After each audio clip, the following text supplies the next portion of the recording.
হোঁচট খাইতেই পারে মানুষ, চলতে গিয়ে মানুষ পিছলা খায়, তাই বলি কি পিছলা খাইয়া আর সোজা হইয়া দাঁড়ায় না, না ফিরেই থাকে? তো এইটা তো উচিত, ভুল হবে। চলার পথে অনেক দিন চোখ নামায় রাখছি, আজ হয়তো নারীর প্রতি নজর পড়ে গেছে, হ্যাঁ ভুল হইতেই পারে। সবসময় সত্য বলার চেষ্টা করি, আজ হয়তো একটা ভুল বলে ফেলছি, মিথ্যা বলে, হতেই পারে।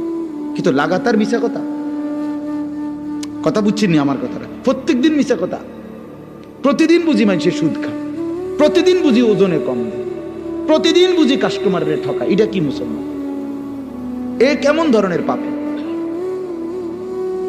30 বছর বুঝি প্রত্যেক দিন টেলিভিশন চলবে আপনার ঘরে, প্রতিদিন আপনার ঘরে নিয়ম মাফিক নাচ গান নর্তকের ছবি চলবে। আপনাদের আখিরাত নাই?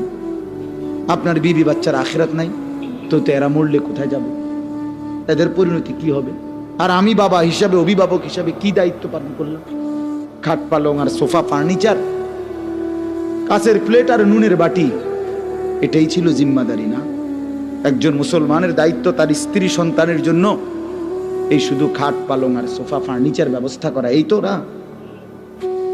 বলেন না বাবা, বলেন তো কি দায়িত্ব ছিল?